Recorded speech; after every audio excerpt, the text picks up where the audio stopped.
Tandaan mo, Erwin. Hindi porket mayaman kayo at mataas ang tingin nyo sa inyong mga sarili. Hindi ibig sabihin nun hindi na darating ang panahon na kayo naman ang magmamakaawa. Dahil sa mga kasalanang ginawa ninyo, pagbabayaran nyo rin ang malang ginawa ninyong ito sa amin.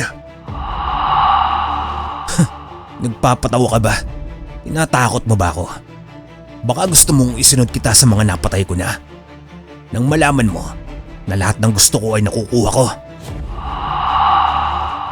Hindi man pumanig sa amin ang batas, karma na ang bahalang humusga sa mga tulad ninyo.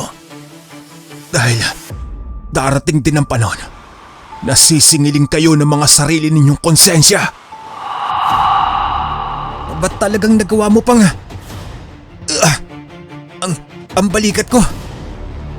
Ikaw? Hindi. Anong nangyayari sa inyo? Bakit niyo ako kinakagat?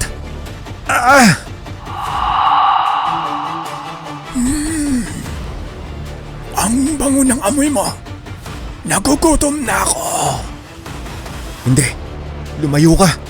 Isa ka na nga limaw. Layuan mo ako.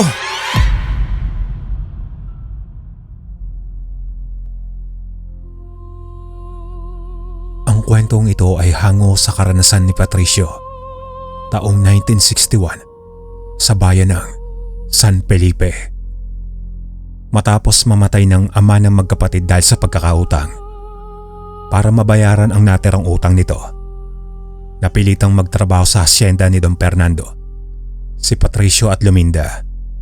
Nagtrabaho sa taniman ng dalaga, habang ang binata naman ay nadestino sa kwadra para mag-alaga ng hybrid na mga kabayo ni Don Fernando. Kung sa tingin ng iba ay naging madali ang trabaho ni Patricio, doon sila nagkakamali. Dahil walang ibang ginawa ang matapobre at malupit na si Don Fernando, kundi ang gawing utos-utusan nito ang binata. Kahit hindi na iyon sakop pa ng kanyang trabaho o tungkulin sa asyenda. Hoy, Patricio! Bilisan mo ang pagpapaligo mo sa mga kabayo. May darating na mga bisita si Papa mamaya. Kulang ang tauhan sa mansyon, kaya tumulong ka sa loob. Naintindihan mo ba? Pero Sir Erwin, matapos ko magpaligo sa mga kabayo, kailangan ko pang puntahan ng veterinaryo sa bayan. May sakit po kasi ang isang kabayo ng papa nyo. Anong sabi mo? At bakit naman magkakasakit ang mga kabayo ng papa kung inaalagaan mo ng maayos? Siguro nagiging pabaya ka, no? Baka gusto mo makarating ito kay papa nang maparusahan ka. Hindi ho totoo yan, sir. Nagkataon lang po ang lahat. Lalo na't sobrang init ng panahon ngayon. Mukhang hindi pa po kasi sanay sa klima natin ang kabayo na kabibili lang ng papa nyo galing sa ibang bansa. Talagang idadahilan mo yan? Kung ayaw mong tumulong sa gawain sa mansyon, isang sabi ko lang kay papa, talagang may kalalagyan ka. Sige ho, tutulong na po. Tapusin ko lang muna ang pagpapaligo. Pero paano po kung lumala ang kondisyon ng kabayo kung hindi mahagapan? Ako lang ho kasi ang naiwan sa kwadra ngayon. Hindi ko na problema yan. Basta bilisan mo na riyan dahil may lakad pa ako. Pasalamat ka at nagmamadali ako ngayon. Hindi lang sa ganun lagi nagtatapos ang lahat.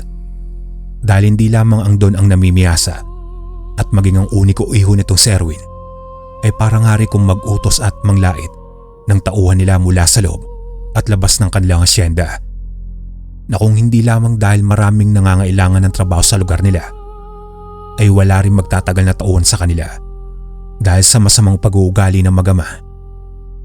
Magtatatlong buwan pa lang ang magkapatid doon. Subalit parang gusto nang sumuko ni Patricio kung hindi lamang dala ng pangangailangan. Si tatay naman kasi, bakit kailangan kami magkapatid pa ang magbayad sa pagkakautang niya? Pero kailangan ko ring suportahan ng kapatid ko sa pag-aaral niya para lang maabot ang pangarap niya mag-iisang guro. Para sa kapatid ko, hindi ako pwedeng sumuko. Ngunit nang makauwi si Patricio sa kanila, hindi niya naabutan ng kapatid sa bahay. Gayong nauna itong umuwi sa kanya. Doon na siya kinabahan at nag-aalala para dito.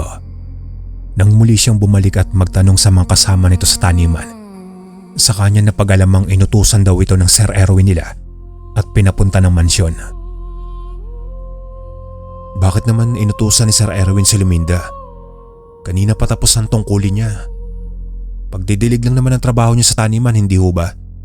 Sumusobra na talaga ang mag-amang yun.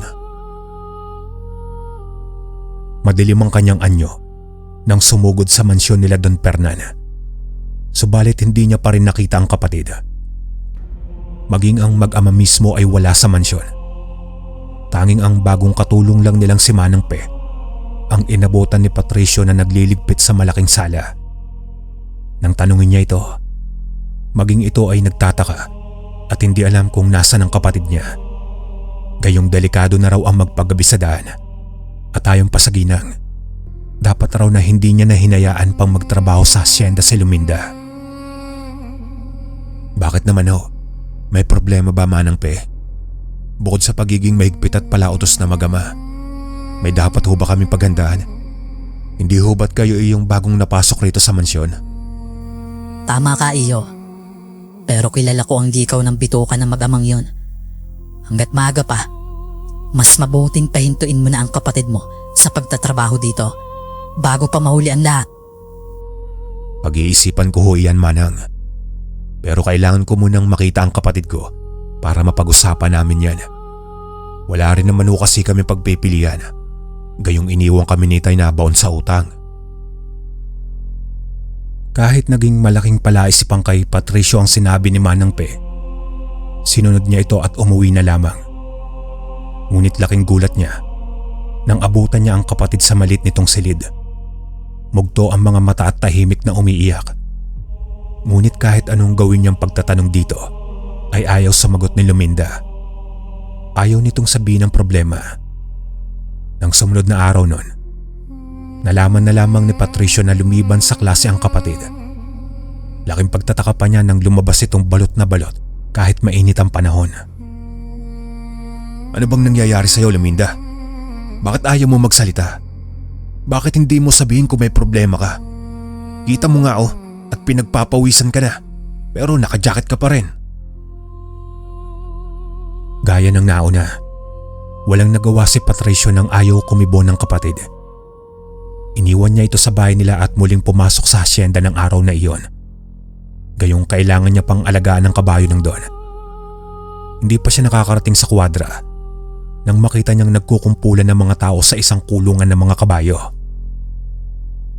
Ano ang nangyayari dito? Ikaw pala, Manang Patricio. Hindi mo ba alam na muntik nang mamatay ang isang kabayo ng Don? Belit na belit kanina si Don Fernan. Saka pinapatawag ka nga pala sa tanggapan niya. Ano? Hindi. Paano yun nangyari? Kahapon lang Lagot na.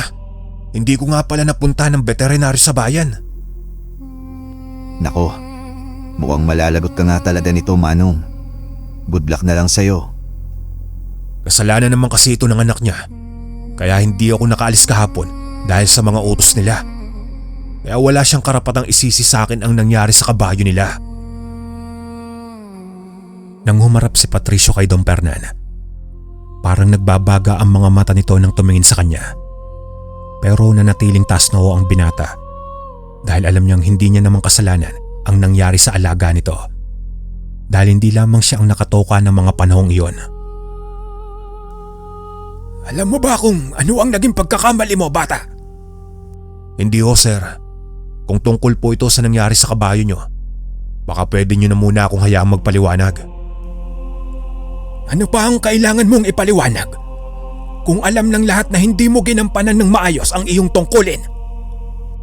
Sir, hindi ho sana mangyayari yun. Kung hindi ako inutusan ng anak niyo sa gawain sa mansyon. Dahil ikagagalit niyo rin daw ho kung uunahin ko ang pagpunta sa bayan para tumawag ng veterinaryo. Anong sabi mo? Ginawa iyan ni Erwin? Pero sa tingin mo, mas paniniwalaan kita kaysa sa anak ko? Huwag mong ibahin ang usapan, iho. Dahil hindi ko ito palalampasin. Walang naging silbi ang pangangatuwiran at pagmamakaawa ni Patricio. Nagbanta pa ang Don na kung sakaling mamatay ang imported nitong kabayo, Habang buhay na raw siyang kailangan magtrabaho ng libre sa hasyenda nito bilang kabayaran, na halos ikasabog ng emosyon ng binata kung hindi lamang siya nakapagtimpi. Hanggang sa makaharap niya si Erwin na may nakakalokong ngisi.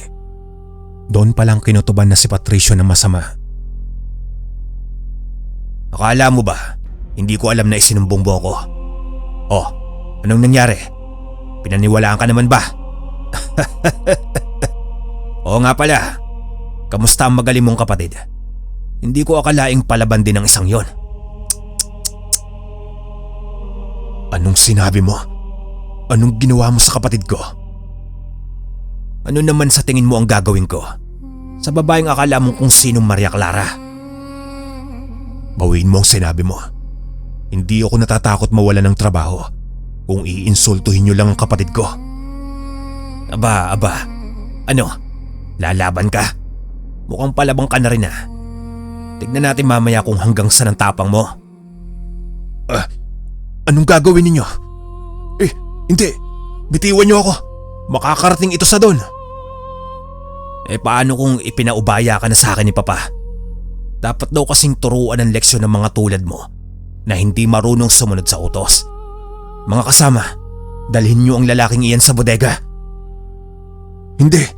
Bitiwan niyo ako. Isusuplong ko kayo sa mga pulis. Nagpapatawa ka ba? Sa lugar na ito, kami ang batas.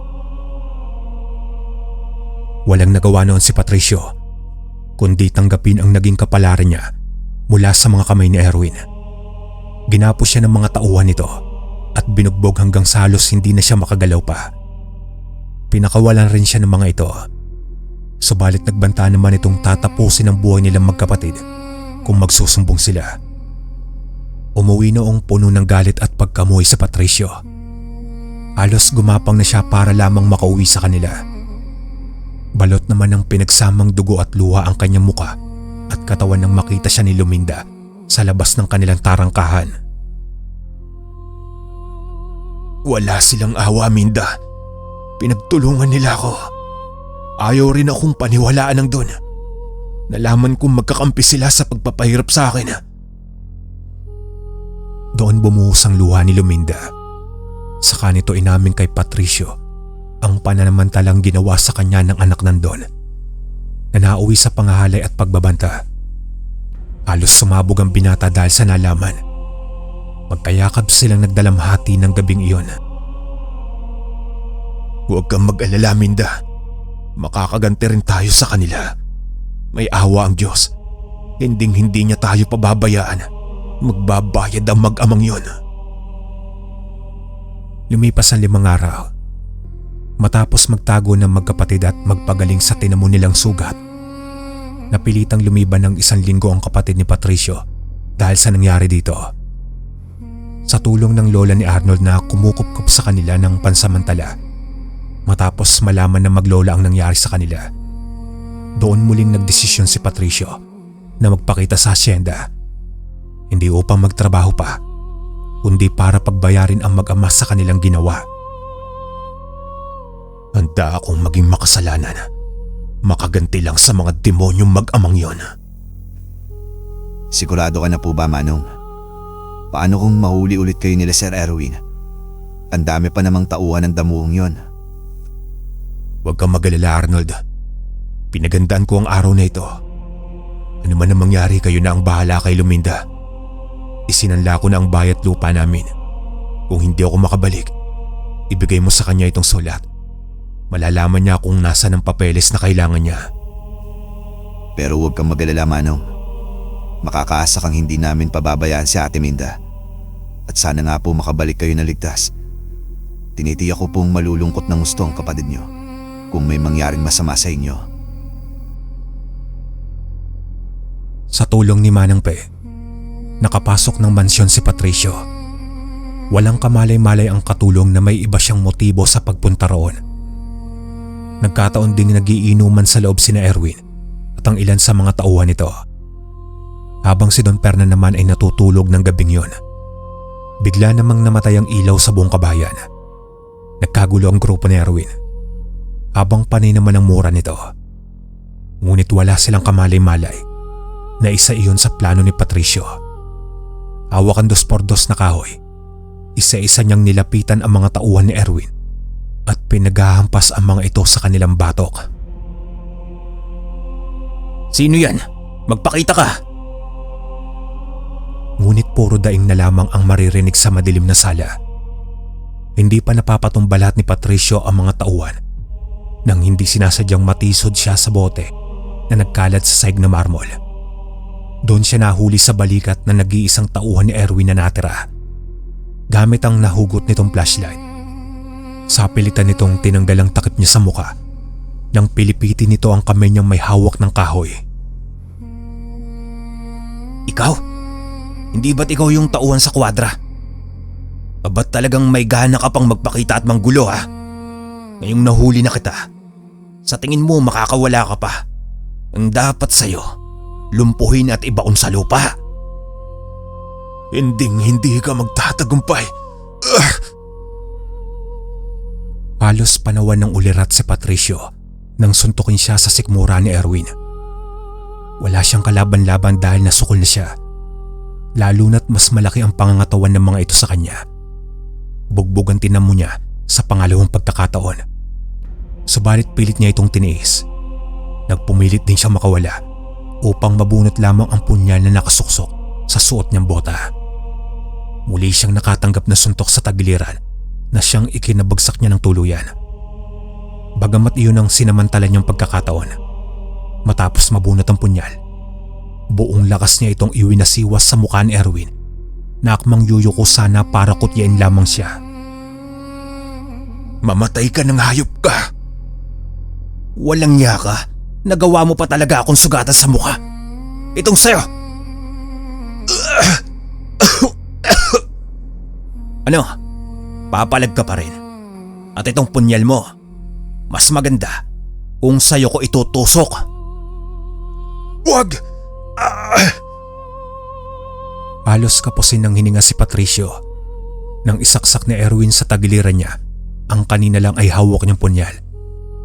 Pero kaysa matakot at mabahala, parang gusto niya pang matawa dahil parang nawalan din ng saysay ang paghihiganting pinagplanuhan niya. Tandaan mo, Erwin, hindi porket mayaman kayo at mataas ang tingin nyo sa inyong mga sarili, hindi ibig sabihin nun hindi na darating ang panahon na kayo naman ang magmamakaawa dahil sa mga kasalanang ginawa ninyo. Pagbabayaran nyo rin ng mahal ang ginawa ninyong ito sa amin. Nagpapatawa ka ba? Tinatakot mo ba ako? Baka gusto mong isunod kita sa mga napatay ko na. Nang malaman mo na lahat ng gusto ko ay nakukuha ko at ang pumalag ay may kalalagyan, itaga mo yan sa kukote mo. Hindi man pumanig sa amin ang batas, karma na ang bahalang humusga sa mga tulad ninyo. Dahil darating din ang panahon na sisingiling kayo ng mga sarili ninyong konsensya. Ba't talagang nagawa mo pang ang balikat ko? Ikaw? Hindi. Anong nangyayari sa inyo? Bakit niyo ako kinakagat? Ang bango ng amoy mo. Nagugutom na ako. Hindi. Lumayo ka. Isa ka na nga limaw. Layuan mo ako. Laman. Gusto ko ng laman. Nakakagutom ang amoy mo. Pumalik ka rito.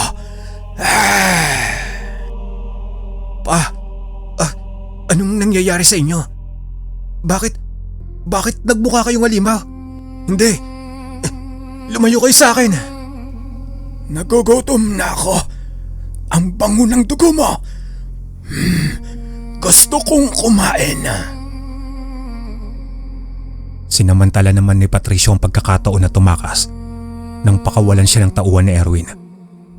Tumakbo palabas ng sala ang dalawa bitbit ang flashlight at halos mga pa siya sa dilim ng mga sandaling iyon. Halos kilabutan siya nang makarinig ng tila pagngasabat pagnguya sa hindi kalayuan. Doon niya napagtanto na ang doon na tinawag na halimaw ng sarili nitong anak ay nilalantakan na ang katawan nang walang malay na tauhan nila. Rinig na rinig sa buong kabayan ang sigaw nito ng pagmamakaawa. Matapos nito magkamalay at maramdaman ang ginagawa ng Don. Muli sa siwang ng malaking bintana, naaninag ni Patricio sa tulong ng buwan ang karumal-dumal na ginagawa ni Don Fernan. Kitang-kita ng binata ang paghaba ng mga kuko ng Don. Sa sinag ng buwan, halos kumislap ang mahahaba nitong pangil na may mantsa na ng dugo dahil sa pagkain nito ng laman loob ng isa nilang tauhan. Isang aswang ang Don. Paano yun nangyari? Kailangan ko nang makalis dito. Buti na lang at daplis lang ang tinamo ko. Sa kabutihang palad ay nakalis din ng mansyon si Patricio. Kahit halos hindi na siya makalakad pa. Yun ay dahil sa tulong ni Manang Pe na sumalubong sa binata nang mapunta siya sa may kusina habang tumatakas. Ito ang pera, Patricio. Nagmula iyan sa kahan ng Don. Tanggapin mo na bilang kabayaran ng mga nagawa nilang kasalanan sa iyo. Matapos ng mga pangyayari ngayong gabi, kailangan niyo nang makaalis ng San Felipe. Ako na ang bahala rito. Walang may makakaalam ng ginawa mo. Paano ho kayo nakakasiguro, Manang Pe? Saka, alam niyo ba na isa palang aswang si Don Fernan? Saka alam ni Erwin ang ginawa ko. At tiyak akong hindi niya kami titigilan hanggat hindi niya kami napapatay na magkapatid. Nangako naman ang ginang na ito na raw ang bahala. Saka nito ipinagtapat na siya ang dahilan ng pagkayanggaw ng Don dahil sa ginawa nitong pananamantala sa pamangkin niya. Nakatulad nila magkapatid, naroon lamang ang ginang upang makapagigante rin. Nang aminin ni Patricio kay Manang Pe ang ginawa ni Erwin sa kapatid niya, sa kauna-unahang pagkakataon ay nakita ng binata kung paano naging mabalasik ang anyo ng ginang. Umalis din ng San Felipe ang magkapatid matapos ng pangyayari. Makalipas lamang ang isang buwan, nabalitaan na lamang nila na napatay sa pananaksak si Erwin at pinagnakawan pa ang mansyon nila ng mga tauhan ng magama. Habang andun naman ay hindi na natagpuan pa matapos ang pangyayari ng gabing yon. Maging ang tungkol kay Manang Pe ay nanatiling malaking misteryo. Hanggang dito na lang po ang aking kwento, mga kalakbay. Punta na po tayo sa pangalawang istorya.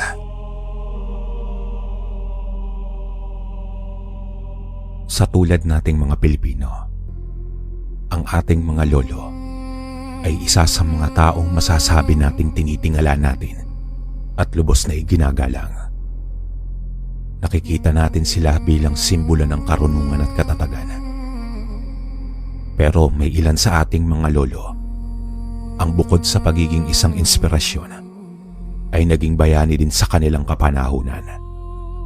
Hindi man sa sangkatauhan, ngunit sa iilang taong kanilang natulungan.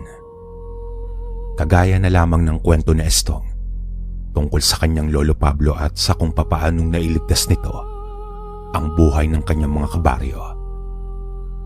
Naganap ito sa Borongan, Eastern Samar, taong 1978. Isang mapagpalang araw sa inyo, kalakbay. Binabati ko din po ang ating mga tagapakinig. Ako po si Estong, isa sa mga silent listeners ng inyong channel. Nakagawian ko na po ang makinig sa kwento mo bago ako matulog sa gabi. Kung minsan naman kapag mag-isa ako sa bahay, lalo pa kapag nasa trabaho ang lahat ng mga kasama ko. Nakikitira lamang po ako sa bahay ng kapatid ko. Hindi na po kasi ako nakapag-asawa pa dahil sa pagtatrabaho ko para mapatapos sa mga kapatid ko. Awa naman po ng Panginoon ay nakapagtapos naman po itong 3 kapatid ko at naging maayos ang kanilang buhay. Pero hindi po tungkol sa akin ang kwento ko ngayong gabi, kundi kwento ng aking lolo noong kapanahunan ng kabataan ko pa. Sa ngayon po ay nasa Marikina na ako nakatira. Pero noong kabataan ko po ay nasa Samar pa kami nakatira, sa mapayapang bayan ng Borongan. 12 anyos pa lamang po ako nito at kasalukuyang nasa elementarya. Mula sa aming bahay ay kailangan ko pang maglakad ng nasa 1 oras bago marating ang paaralan namin. Araw-araw ay ganito po ang gawain ko. Nagsusumikap dahil ang palaging pangaral sa akin ng tatay ay kapag may pinag-aralan ako ay mas malapit ako sa pag-asenso. Magsasaka po ang aking ama at kinararangal ko ito. Bagamat siya mismo ay hindi nakapag-aral, pero kaiba sa ibang magulang na ayaw pag-aralin ang mga anak noong araw dahil aksaya ng oras lamang.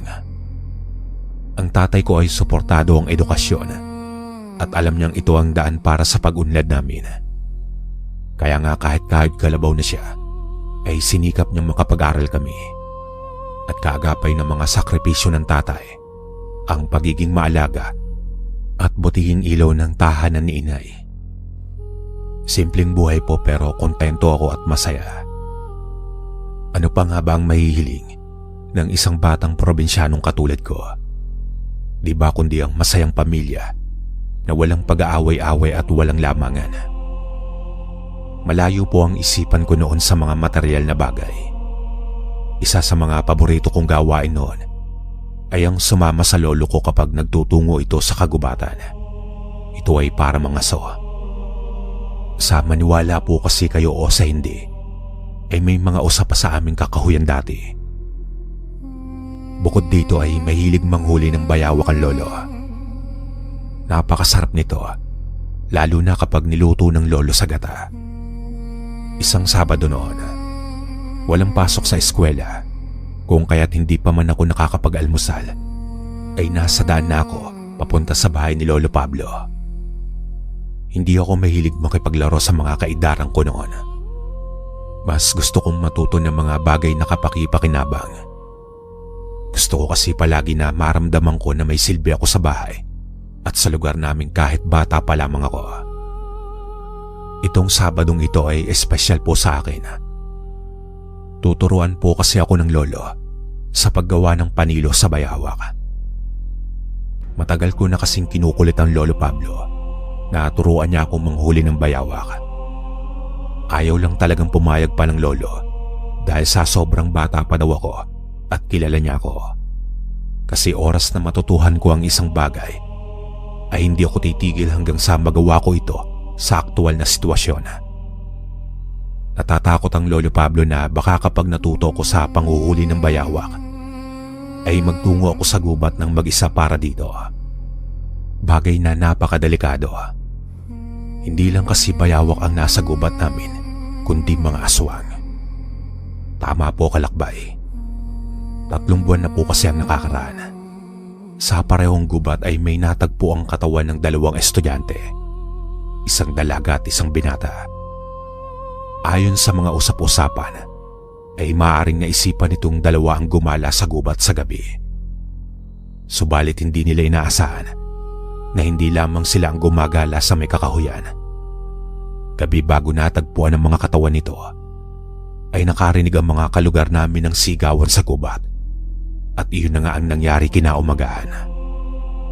Dahil doon ay ipinagpalagay ng mga nakatatanda sa amin na kagagawan ito ng aswang. Warakan siya na. May gilit sa leeg at wala na ang puso. Maging ang lolo ay naniniwalang gawa yun ng aswang. Kung kaya't mahigpit ang lolo sa pagbibilin sa akin na anumang matutuhan ko ay gagawin ko lamang kung kasama ko siya. Ito ang naging kasunduan namin para turuan niya ako ng mga alam niya tungkol sa pangangaso. Apo, lagi mong tatandaan, kapag nasa gubat ka at biglang naging tahimik ang paligid, na kahit ingay ng kulisap ay wala kang marinig, kailangan mong tumakbo sa pinakamabilis na makakaya mo. May ipapangako mo ba yan? Wika sa akin ni Lolo. Ayon kasi dito ay indikasyon ito na may panganib sa paligid. May kung anong nilalang ang lubhang mapanganib na maging mga insekto ay nagtatago. Noong una ay hindi ko pa ito masyadong naintindihan. Para kasing napaka-imposible naman na kahit mga kuliglig ay mawala sa gubat. Pero syempre dahil sa kagustuhan kong matuto ng mga bagay na alam ng lolo, ay opo lang ako ng opo sa kanya. Nasa magtatanghali na yata nang matawid namin ang isang kahoy na tulay at ilang minuto pa ay narating namin ang isang parte ng kakahuyan na ayon sa Lolo Pablo ay madalas nakakitaan ng mga bayawak, kung kaya't dito niya ako tuturuan. Subalit sa hindi naming inaasahang kaganapan ay biglang bumuhos ang napakalakas na ulan, dahilan para mapilitang kaming maghanap ng masisilungan. Ito po ang mahirap kapag nasa loob ka ng kagubatan. Napunta kami sa isang parte nitong kakahuyan kung saan may masisilungan kaming maliit na mistulang kuweba. Naisip ko naman na bakit hindi na lamang kami bumalik pa uwi bago pa lumala yung ulan at baka gabihin pa kami sa kakahuyan. Ngunit nalaman ko naman kung bakit imbis na tumakbong pabalik ay naghanap ang lolo ng masisilungan. Ayon sa Lolo Pablo ay malabong makatawid pa kami ng tulay sa ganoong kalakas na ulan. Tiyak na umaapaw na ang ilog at baka mas lalo pa kaming malagay sa peligro kung ipipilit naming tumawid. Ang nangyari po ay narong kami sa kuweba at tila matatagalan kami dahil sa lakas ng ulan na sa palagay ng lolo ay hindi agad-agad hihinto. Mabuti na lamang at sa loob ng kuwebang iyon ay may iilang mga tuyong kahoy. Kaya naman nagawang magsindi ng apoy ng lolo para mainitang kami. Delikado kasi kapag bumagsak ang temperatura ng katawan namin sa level na hindi kayang tanggapin ng katawan. Maaring tumigil ang pagtibok ng puso at ikamatay namin. Dahil sa narinig ay mas lalo akong lumapit sa apoy. Ayokong mamatay. Bata pa ako at ayokong sa gubat na iyon ako bawian ng buhay. Hanggang sa sumapit ang hapon. Mabilis ang naging pagdilim lalo pa at maulan. Ayon sa lolo ay huwag na akong umasa pang makakauwi kami sa araw na iyon at maganda na lamang para sa paparating na gabi. Kailangang masigurado naming ligtas kami sa sinisilungan namin. Itong kuweba ay hindi naman talaga yung kagaya ng mga alam nating kuweba na may malalim na papasok sa loob. Isa lamang itong tila mga batuhan na nahulma at naging tila malit na kuweba. Sapat na para itago kami sa lupit ng malamig na hangin at sa hagupit ng ulan. Kagaya ng mga natutuhan ko sa Lolo Pablo ko, sa mga ganitong sitwasyon, unang kailangang siguraduhin ang seguridad ng lugar. Walang ahas, walang mga makamandag na insekto o hayop ang nasa lugar pahingahan. Sunod ay ang paglalagay ng arang. Kailangan kapag nasiguradong ligtas na ang loob, ay matiyak naman na protektado ang lugar mula sa mga hayop na nasa labas. Walang makapagsasabi kung anong mga uri ng mababangis na hayop ang magagawi doon kapag lumalim na ang gabi. Lalo pa at malakas ang ulan. Tiyak na maghahanap din ang ilan sa mga ito ng masisilungan at ang panghuli ay ang maganda ng mga maaaring gamiting armas sakaling hindi maiwasang masadlak sa pakikipaglaban. Kayang-kaya ng isang tao na makatagal sa magdamag ng walang pagkain. Pero hindi kami tatagal kung wala kaming proteksyon laban sa natural na kalaban sa gubat. Nang magawa namin ang lahat at masiguradong walang hayop sa labas ang makakapasok sa kuwebang iyon, ay inayos na namin yung apoy. Saka gumawa ng maaaring matulugan. Hindi kami maaaring matulog sa lupa. Tiyak na mabilis na mauubos ang init ng katawan namin. Itong si Lolo Pablo ay totoong madiskarte kalakbay. Dahil sa wala kaming magawang maayos na higaan, nagukay ito sa loob ng kuweba. Tamang lalim lang at inilagay niya yung ilan sa mga baga mula sa apoy. Pagkatapos ay muling tinapakan ng lupa. Sa ganong paraan daw po ay mananatili kaming mainit kahit mahiga ng direkta sa lupa. Ngunit nang maiayos na namin ang lahat, nang biglang masira ang bukana ng sinisilungan namin. Kaya bigla ko ring naalala yung tungkol sa mga posibleng aswang na naroon sa gubat. Pinagdasal ko na lamang noon na sana naman ay wala na doon yung aswang at sana rin ay hindi kami maamoy sa kung saan kami nakatago. Nahalata naman ng lolo ang pag-aalala ko kung kaya't sinabi niya na subukan ko na lamang matulog. Total daw ay komportable na yung loob ng kuweba. Wala nang lamig at nabalot na ng init mula sa apoy. Ngunit sino po bang matinong tao, Kalakbay, ang magagawang matulog ng maayos sa ganoong lugar? Pasalamat na lang din siguro ako na malakas yung ulan. Sa ganong paraan ay hindi kami naaamoy ng mga hayop o aswang na naroon dahil sa tubig ng ulan. Unti-unti naman ay marahang kong sinubukang ipikit ang mga mata ko. Sa kalagitnaan naman ng tulog ko ay tila naalimpungatan ako at hindi ko matiyak kung tama ba yung nakita kong may kausap ang lolo na isang napakatangkad na tao. Hindi ko malaman kung lalaki ba ito o babae. Basta sobrang tangkad na halos hanggang baywang lamang si Lolo Pablo. Sa tingin ko naman ay hindi masama dahil sa kalmado lamang sa pakikipag-usap ang Lolo Pablo. Habang ako naman ay tila hirap na hirap idilat ang mga mata at sobrang bigat ng pakiramdam ko na parang gusto ko na lamang matulog. Kalaunan nga ay muli akong nakaidlip. Namalayang kong ginigising ako ng lolo. Nakasenyas itong huwag akong maingay at may itinuro sa labas ng kuweba. Silipin daw namin. Sumunod ako sa lolo.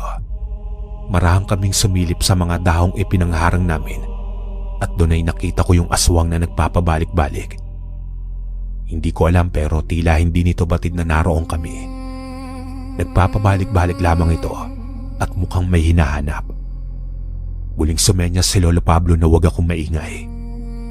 Marahan akong bumalik sa dulo ng kuweba. Oras kasing malaman itong aswang na naroon kami ay tiyak na ang katapusan namin ng Lolo Pablo. Ang hindi ko lang talaga maintindihan ay kung bakit tila hindi kami makita nito. Magdamag ay nakatingin kami sa pasukan. Kinakabahan na baka bigla na lamang kaming dumugin sa loob ng aswang. Maging ang paghinga ko ay pigil at marahan para lang hindi makagawa ng ingay. Nang sa kabutihang palad naman po ay umabot ang umagang walang nangyari sa amin. Dito, Kalakbay, ay pinilit ko ang Lolo Pablo na umuwi na kami. Total ay tumila na din ang ulan. Parang hindi ko na po kasi makakaya pa ang isang gabi sa gubat. Nakakatakot kasi talaga yung itsura ng aswang. Tao ang wangis nito, pero may kakaiba sa nila lang.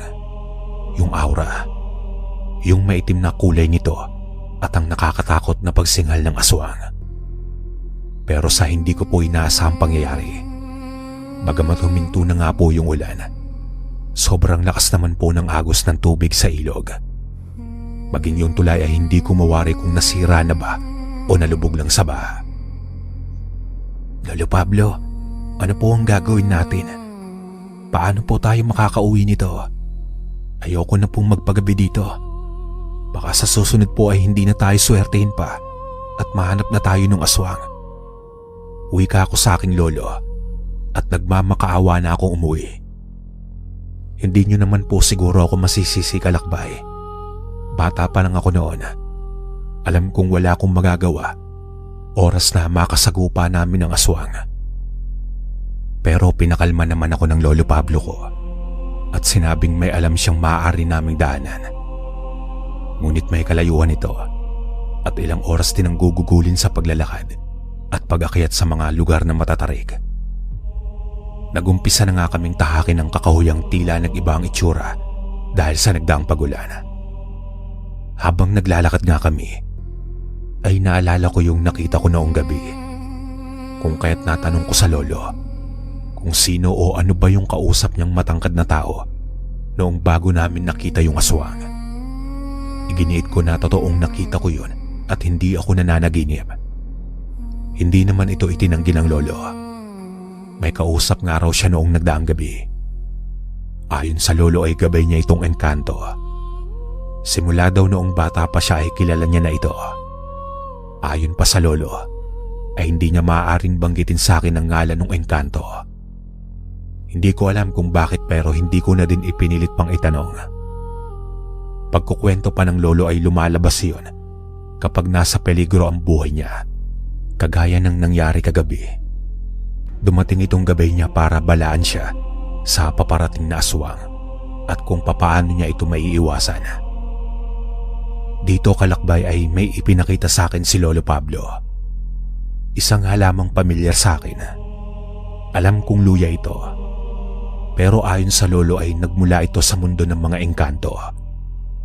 Ayon pa sa lolo ay meron din naman itong nakikita dito sa mundo natin. Ngunit bibihira daw at mahirap alagaan. Ang tinutukoy niya ay ang luyang itim. Mailap at maselang halaman. Base sa pagkukwento ng lolo, habang nasa gubat kami ay kailangan itong maingatan ng lolo at madala sa kanyang bahay ng ligtas. Utos pa ng kanyang gabay na itanim ito sa kaliwang dulong bahagi ng bakuran niya upang magbigay ng proteksyon sa kanya laban sa mga aswang at masasamang elemento. Tinapat ako ng Lolo Pablo na ang luyang itim na ito ang sumisimbolo ng kanyang buhay dito sa mundo. Maikwento ko lamang po sana, kalakbay, na noong bata kasi ang lolo, sa pagkukwento niya ay 2 araw siyang natulog. Ito ang nakikita ng mga magulang niya. Pero siya po pala ay isinama ng kanyang gabay sa isang lugar kung saan naglalakihan ng mga gusali at kakaibang itsura. Lahat daw ng naroong bahay ay itim lang at naglalakihan ng mga pinto. Minsan na rin siyang hinikayat ng kanyang gabay na doon na manatili. Pero nagmakaawa siyang ibalik sa mga magulang niya. Ayon pa kay Lolo Pablo, pansamantala lamang ang pananatili niya sa amin at oras daw na mawala ang luyang itim sa kanyang bakuran ay nangangahulugan ito na tapos na din ang oras niya sa ating mundo. Kumakain kasi siya ng pagkain ng mga engkanto at iyon ang dahilan kung bakit doon na siya nabibilang. Mahirap mang paniwalaan. Siguro po kung hindi ko nakita yung malaking tao noong nagdaang gabi, ay iisipin kong gawa-gawa lamang iyon ng lolo. Pero dahil nga sa mismong sarili kong mga mata ang nakakita sa kanyang engkantong gabay nang hindi sinasadya, kung kaya't pinaniwalaan ko ito. Ngayon ay may panibagong problema. Kailangan naming ingatan yung kanyang luyang itim at siguraduhin makaabot sa bahay niya. Oras na mamatay o masira kasi ito habang nasa gubat kami, ay ganun din ang epekto nito. Susunduin na siya ng gabay niya pabalik sa lugar nito. Ayon sa lolo ay napakaganda daw doon at puro kasiyahan lamang ang gawa ng mga nakatira sa lugar ng engkanto. Kaya nga sabi ko sa kanya ay kung isama na lamang niya ako doon. Bagay na kung tatanungin ako ngayong matanda na ako kung gusto ko pa din ba, eh hindi ako mag-aalinlangang umuo. Nasa 2 oras na po yata kami naglalakad ng Lolo Pablo nang mapadaan kami sa isang lambak sa pagitan ng 2 mataas na bahagi ng lupain kung saan ay natanaw namin ang ilang mga kabahayan. Natuwa ako. Gusto kong magmadali at niyaya ko ang lolo.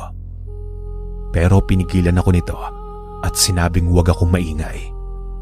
Hindi daw kami dadaan doon at kailangan naming iwasan yung mga kabahayang nasa lambak. Siyempre po ako naman ay nagtanong dahil sa pagkakataon na namin yon para makahingi ng tulong. Pero nagulat ako at nanindig ang balahibo ko sa mga sumunod kong narinig. Binalaan daw siya ng gabay niya tungkol sa isang komunidad sa Kakahuyan na maaari naming madaanan oras na tahakin namin ang rutang iyon. Komunidad ito ng mga aswang. Nasa 8 bahay yung nakikita ko at ang isipin na lahat ng nakatira doon ay aswang ay labis na nakakapanlumo. Paano na lamang pala kung tambangan kami ng mga residente doon? Kaya habang naglalakad kami ng patago, para akong nabibingi sa pintig ng puso ko sa labis na kaba.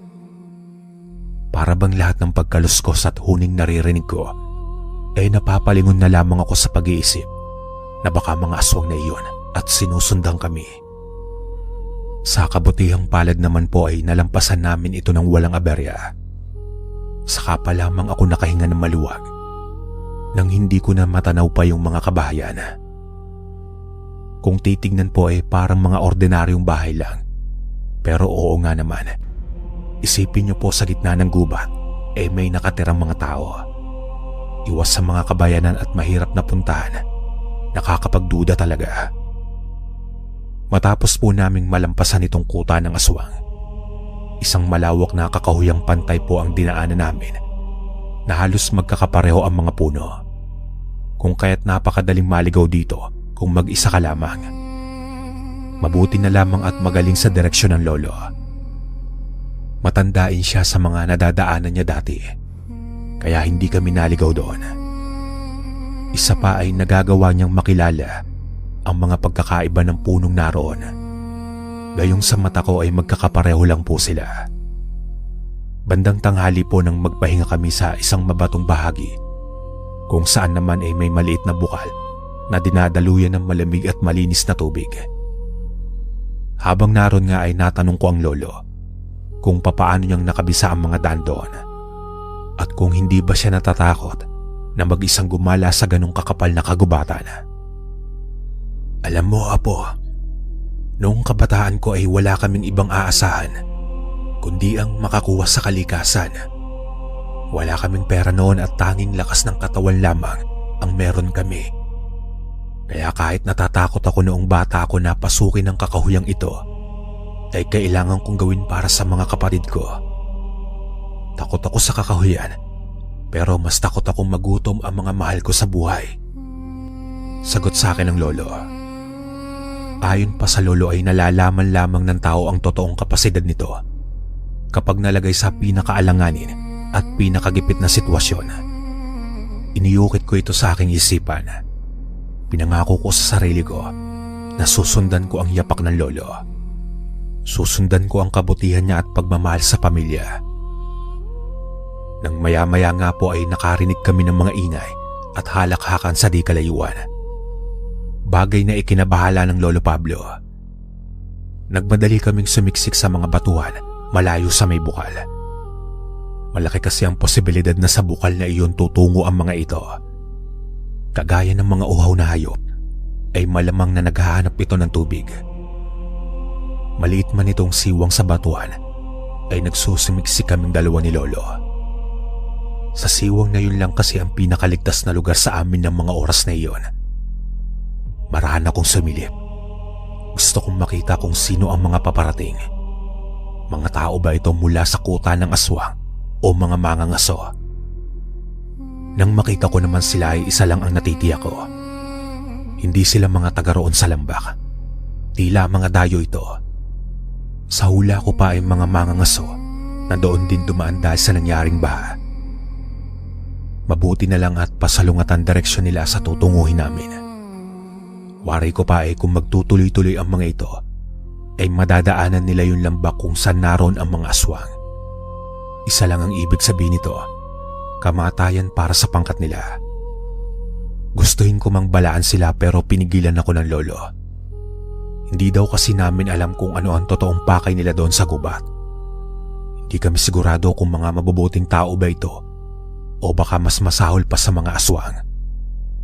Ang sabi pa ng Lolo Pablo na kung mas lilimitehan ko ang pagpasok sa problema ng ibang tao ay mas kaunti ang magiging problema ko. Prinsipyo na dala ko hanggang sa pagtanda. Tungkol po doon sa mga dayong nakita namin, inantay lang namin itong makaalis.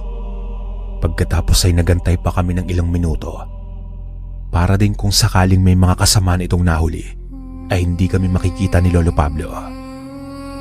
Nang sa tingin ni Lolo na ligtas nang lumabas, ay nagtuloy na kami sa pagbagtas ng daan pabalik sa aming baryo.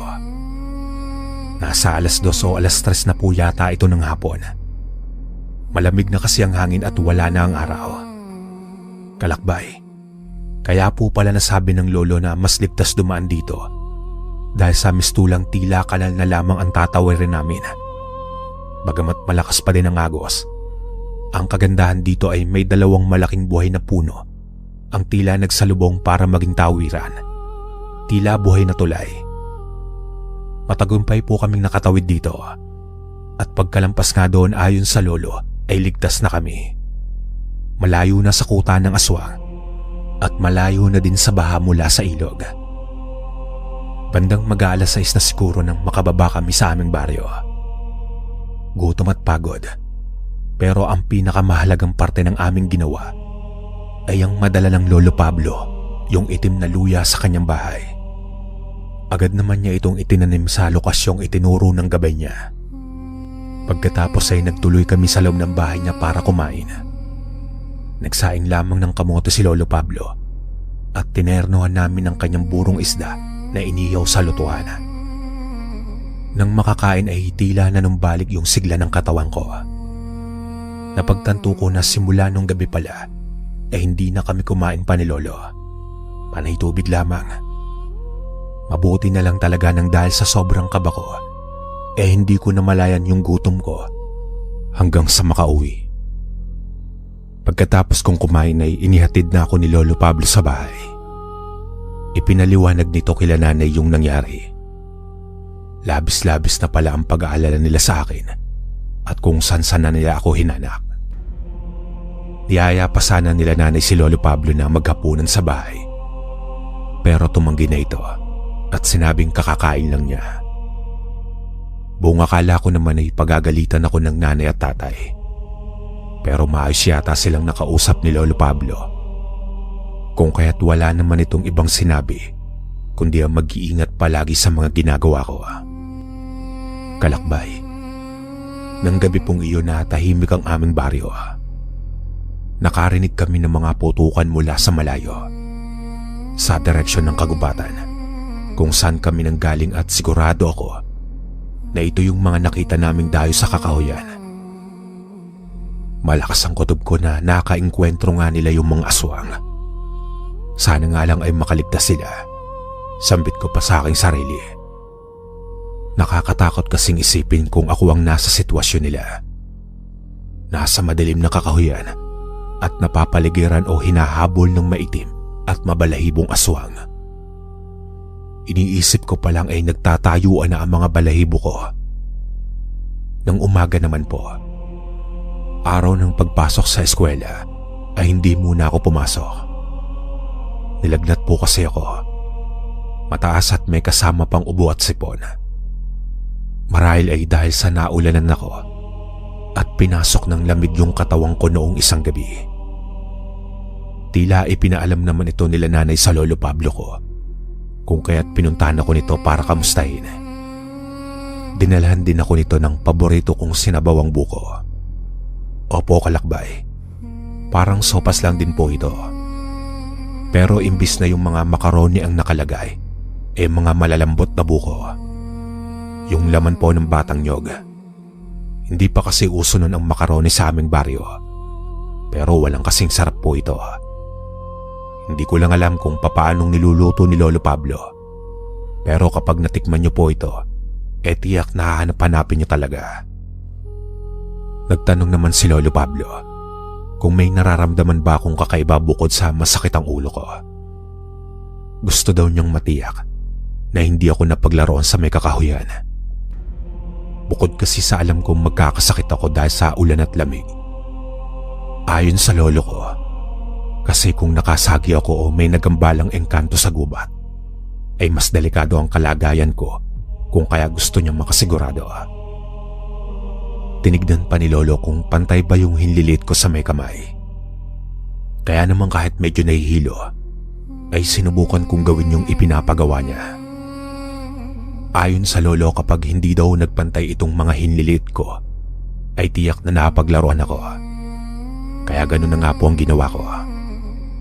Laking gulat ko na nung pagtapating ko yung dalawang kamay ko, ay hindi nga po sila nagpapantay. Maiksi yung isa at mas mahaba yung isa. Pero kung titignan mong isa-isa ay parang normal lang naman. May mga pinausok si Lolo Pablo sa bahay. May ipinilagay din ito sa ilalim ng unan ko. Tapos ay hinipan yung noo ko pagkatapos ng ilang mga pag-usal nito.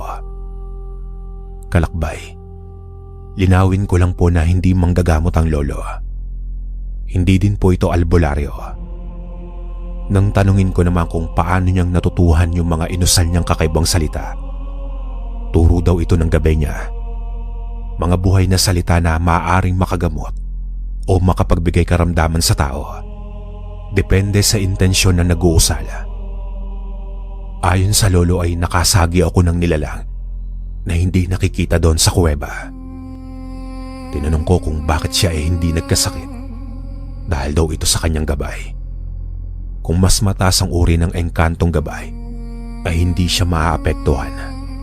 Pero kung nagkataon na mas mataas na uri ng engkanto yung mga nasa kuweba kaysa sa gabay niya, ay maaaring pareho kaming may sakit ng mga oras na iyon. Ginoong Kalakbay, 2 araw po akong nakaratay sa higaan. Kahit kasi nagamot na ako ni Lolo Pablo, ay nakaramdam pa din ako ng panghihina. Normal na po yun sa nagkakasakit, pero nakabawi din ako agad dahil sa pag-aalaga ng nanay ko. Nang sumunod na araw nga po ay balik eskwela na ako. 1 oras na namang lakaran. Mabuti na lamang at may mga nakakasabay din akong ibang bata kaya hindi nakakabagot. Pagsapit naman ng hapon, nahuli akong lumabas dahil sa may mga pinatapos pa sa akin. Gawa ng ilang araw akong lumiban sa klase. Madali lang naman po. Medyo madami nga lang. Kaya wala na akong nakasabay pag-uwi. Mag-isa akong naglalakad sa daang patungo sa aming baryo.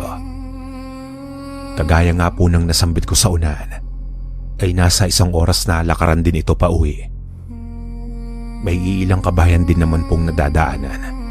At sa mga pagitan nito, ay may mga damuhan at kakahuyan ng gilid. Bandang nangangalahati na po ako sa paglalakad nang makasalubong ko itong isang matandang babae. Marami ito naglalakad.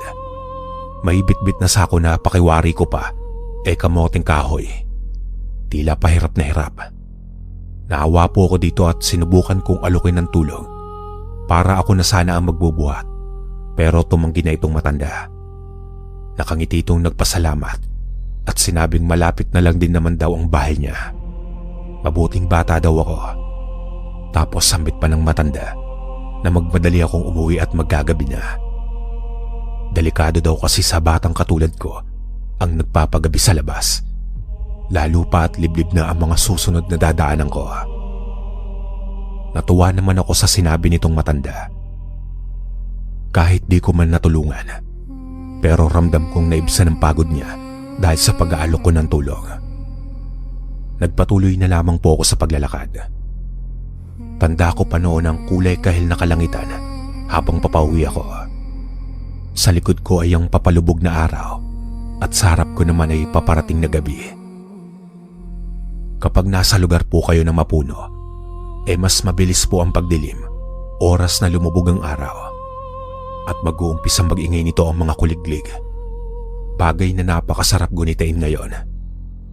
Pero noong araw kapag naririnig ko ang mga kuliglig, kabang nararamdaman ko dahil sa dilim ng daan. Nang mga oras po na ito ay tanaw ko na ang baryo namin. Malapit na ako sa mga kabahayan nang makarinig po ako ng kakaibang huni. Parang nasa puno ito ng kamansi na nadadaanan ko. Kaya naman mas binilisan ko na ang paglalakad. Iba na kasi yung pakiramdam ko. Pero alam niyo naman po tayong mga Pinoy. Kahit ayaw nating tingnan parang kusang lumilingon yung ulo ko nang hindi ko namamalayan. At doon nga po nakita ko sa puno ng kamansi ang isang nilalang na nakadapo. Wangis ng tao pero parang paniki. Nakarap sa akin at pinagmamasdan ako maglakad. Pero nang inumpisahan kong tumakbo, ay bigla itong nagpatahulog sa puno at ibinuka yung pakpak. Siguro po alam niyo na po ang mga sumunod na pangyayari. Kumaripas na po ako nito ng takbo habang sumisigaw ng mama. Nakakala mo pa ay maliligtas ako sa mga pagsigaw ko. Pero wala po. Pakiramdam ko kasi noong kung sisigaw ako at tatawagin ko ang nanay ko, magiging ligtas ako. Ganon din po ba kayo noong bata kayo? Sa pagpapatuloy ko sa pagtakbo, ay nililingon ko pa rin itong nilalang kung malapit na ba sa akin. Hindi naman po ito dire-diretsyong lumilipad talaga papalapit sa akin.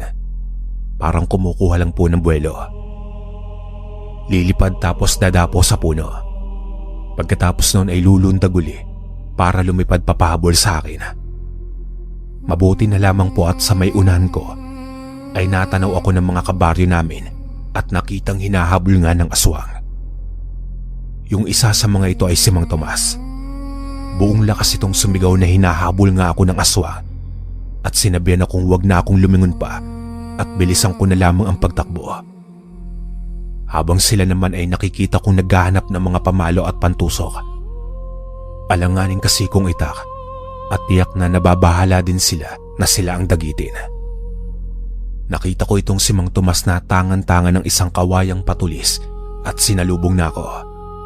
Sabay nung malapit na, sinigawan ako nitong dumapa. Agad ko itong sinunod. Para akong lumangoy sa ilog sa pagkakadapa ko.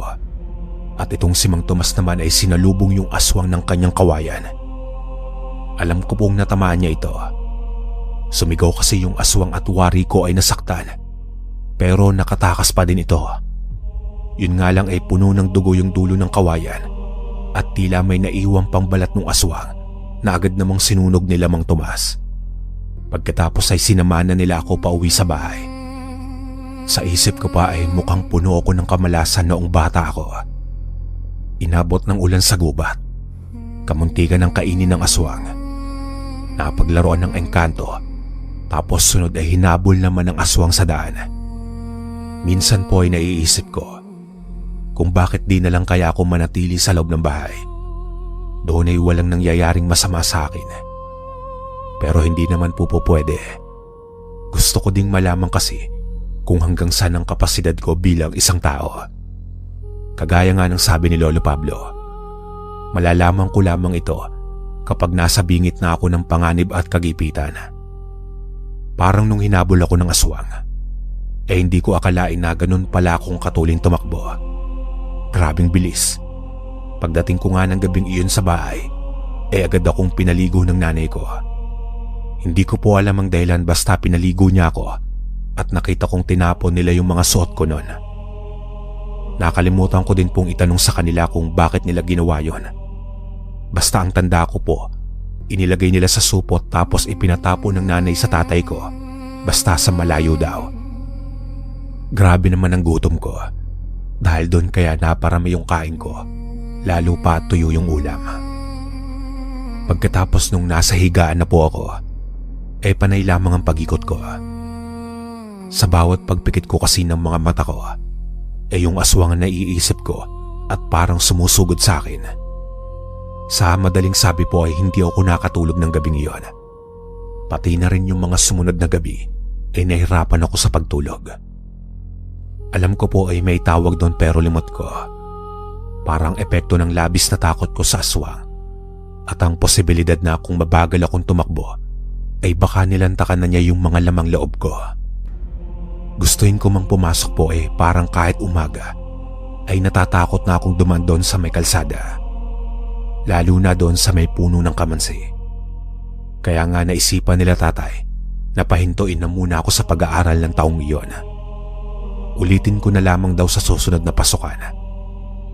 Si nanay na ang nagtungo sa paaralan para ipaliwanag ito sa aming maestra. Hanggang sa hindi na po rin ako sumama sa tatay ko sa bukid. Kaya naroon na lamang ako sa bahay ni Lolo Pablo. Nakikipagkwentuhan sa kanya at tumutulong sa pagbubungkal ng lupa sa maliit niyang gulayan at taniman ng mga halamang gamot sa bakuran niya. Sa may labas kasi nitong bakod ay puno ng mga mayayabong na sambong.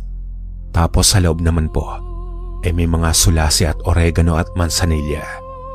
Tapos sa likod bahay naman, yung mga tanim niyang gulay.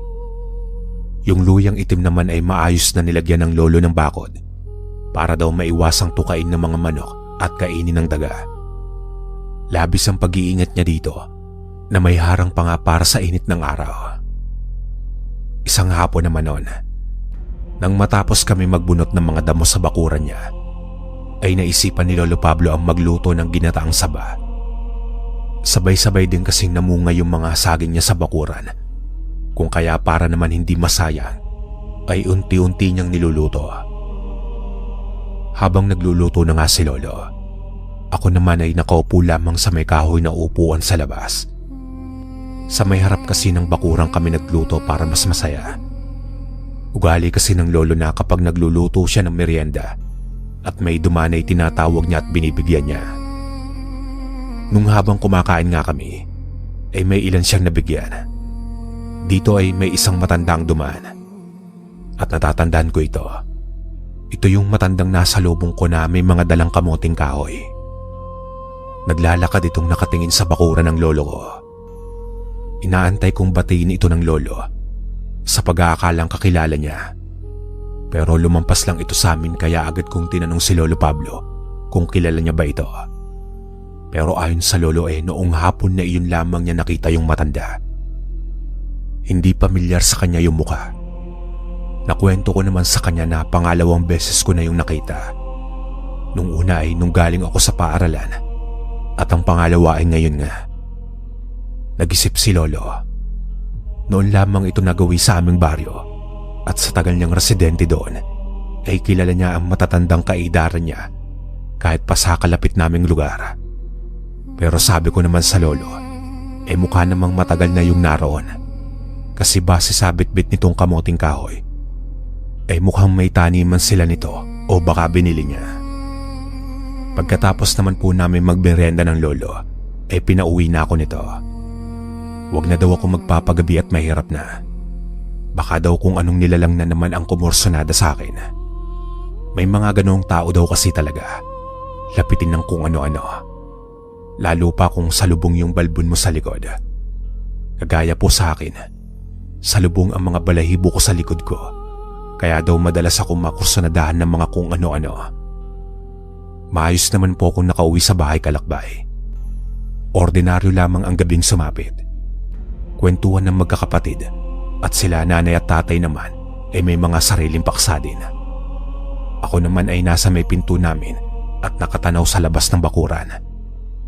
Pinapanood ng mga kapitbahay naming parot parito. Hanggang sa ilang sandali pa ay naroon na naman yung matandang babae. Naglalakad na naman at padaan-daan sa bakuran namin. Kinabahan na po ako. Parang sinasadya ng matanda na dumaan para tignan ako. Kasi una ay naroon siya malapit sa bahay ng Lolo Pablo. Tapos imposible naman nagkataon na naroon naman siya sa may bahay namin. Marahan po itong naglalakad habang nakatingin sa direksyon ng bahay. Kaya agad na akong pumasok at isinara yung pinto. Sila nanay at tatay naman ay natigilan sa pag-uusap at napatanong kung ayos lang ba ako. Dito ko na sinabi kila tatay na sa palagay ko ay sinusundan ako ng matandang nakasalubong ko bago ako habulin ng aswang. Pagsilip ni tatay sa bintana ay nawala na ito. Kaya hindi alam ng tatay ang itsura. Tinanong ako nito kung kaya kong ilarawan ng mukha. Pero ang sinabi ko na lamang, basta hindi taga roon sa amin at hindi kilala ni Lolo Pablo. Kaya ibig sabihin kapag may nakita silang hindi pamilyar na matanda, ay maaaring iyon na yung tinutukoy ko. Sa pag-aalala naman nila tatay ay ikinandado nila yung tarangkahan, yung pinto at mga bintana. Ayon sa tatay ay para lang daw makasigurado at kinabukasan ay ipapaalam niya sa mga kabaryo namin yung tungkol sa matanda at sa hinala namin na ito yung aswang. Ayon pa sa ilan ay may napansin nga silang matanda na nakailang beses nang nagpabalik-balik sa tapat ng bahay namin noong gabi. Isa sa mga kapitbahay namin ang nagsabi na madaling araw ay nakita niya pa itong naglalakad pabalik-balik sa tapat namin. Tapos humihinto kapag nasa mismong may tarangkahan na. Nalaman ko naman mula kay tatay na sinabitan niya pala ng asin yung tarangkahan para lang daw makasigurado. At tila nga tama yung desisyon niyang lagyan nito. Yun marahil ang dahilan kung bakit hindi nagawang pumasok ng matanda. Hiniling namin sa kapitan na magparonda siya ng mga tanod. Pero baka daw haka-haka lamang namin yon at hindi naman kailangan pang abalahin yung mga tanod para sa paglilibot sa gabi. Kaya walang nagawa sila tatay, kundi ang magsikap na sila na lang ni Lolo Pablo ang gumawa ng mga pangontra sakaling hindi ako tantanan ng matanda. Dito naman po ay nasorpresa ako. Halos buwan pa lang kasi ang lumilipas mula nang itanim ni Lolo Pablo yung luya. Pero may inaabot na siyang kapiraso nito. Maliit lang na piraso, kasing laki lang ng hinliliit ko sa pagkakatanda ko. Pero ayon sa Lolo Pablo ko ay nilagyan niya na ito ng orasyon sa tulong ng kanyang gabay para maging pangontra sa aswang. Inilagay naman ito ni tatay sa telang itim. Nilagyan ng tali at ikinuwenta sa akin. Isang partikular na gabi ay nagsabi ang lolo na doon na muna siya matutulog sa bahay namin. Hindi niya sinabi kung bakit, pero basta doon muna daw siya. Lingid pala sa kaalaman ko ay tila nakaramdaman lolo ng peligrong parating sa akin o o marahil dahil sa kanyang gabay. Pero po kasi ng gabing iyon, bandang 10:00 na po ito, ay biglang nagtahulan yung mga aso ng mga kapitbahay namin. Nagumpisa itong umalulong at tila takot na takot sa nakikita nito. Nakita ko naman si Lolo Pablo at si tatay na nakasilip sa pinto.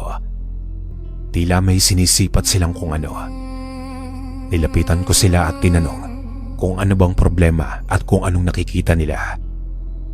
Akma na po sana akong sisilip, pero bigla akong pinigilan ni tatay. Huwag ko na daw tangkain at sa labas daw ay kita nila ang isang matandang aswang na tila naglalakad papalapit sa bahay. Tahimik nila itong pinagmamasdan nang bigla silang mapatras. Lumipad kasi yung aswang at hindi na nila nakita kung saan nagtungo. Agad kaming pinapasok sa mga kwarto namin.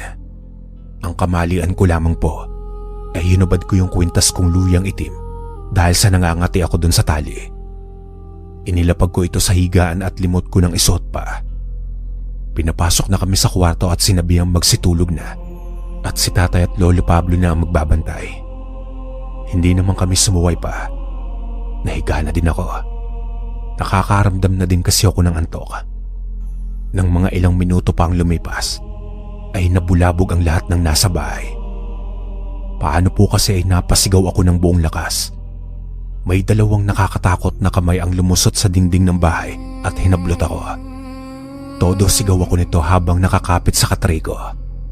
Ramdam kong bumabaon sa paa ko yung matatalim na kuko nitong aswang. Sila tatay naman ay mabilis na pumasok at nakikipaghilaan sa aswang. Siguro sa hataranta ni tatay imbis na atakihin niya yung aswang, nakipaghilaan na lamang. Hawak ng aswang yung binti ko at si tatay naman ay yung mga kamay ko. Kitang-kita ko po na ito yung matandang may dalang kamuting kahoy. Nag-aangil at sinasabing natatakam na siya sa karne ko. Kung kaya't mas lalo akong natakot sa kanya. Nang makita ko naman po itong kwintas kong gawa sa itim na luya, sinikap ko itong abutin. Hindi ko alam kung anong magiging epekto nito sa akin.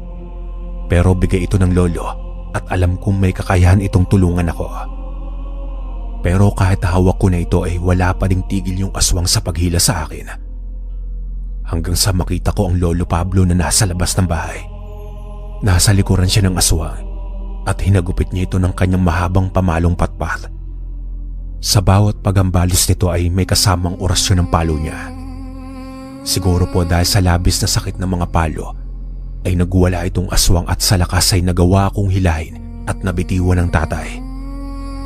Balak ako nitong tangayin papatakas, pero hindi ko po alam kung bakit ko ginawa to. Inilagay ko sa leg ng aswang yung kwintas kong itim na luya. Noong mahablot ako nito at laking gulat namin sa pagwawala niya. Nabitiwan ako nito at nagmadaling lumipad ng papalayo sa amin. Tangay-tangay yung kwintas ko. Hindi po namin alam kung anong nangyari sa aswang.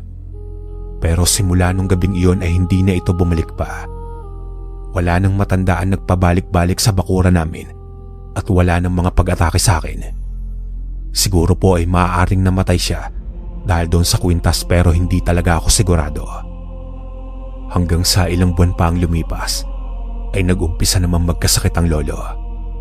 Pabalik-balik na ubo at lagnat. Bandang Disyembre siya gumaling at tuluyang nawala ang mga sakit niya.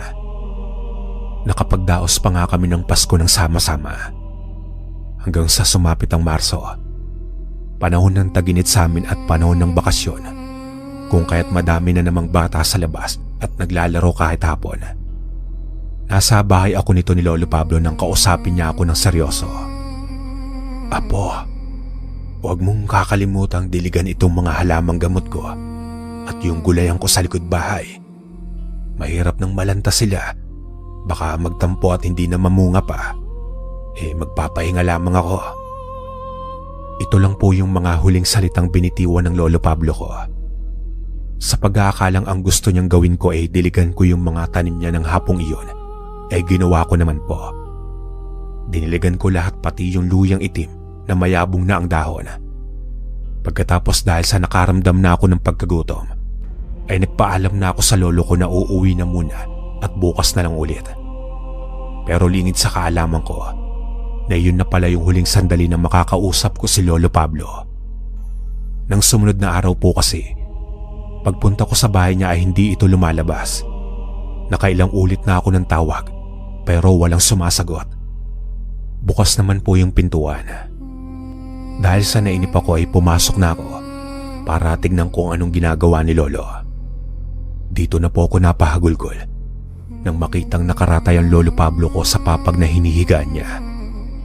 Mapayapang mapayapa yung mukha pero maputla na. Alam ko na agad na wala na si Lolo Pablo.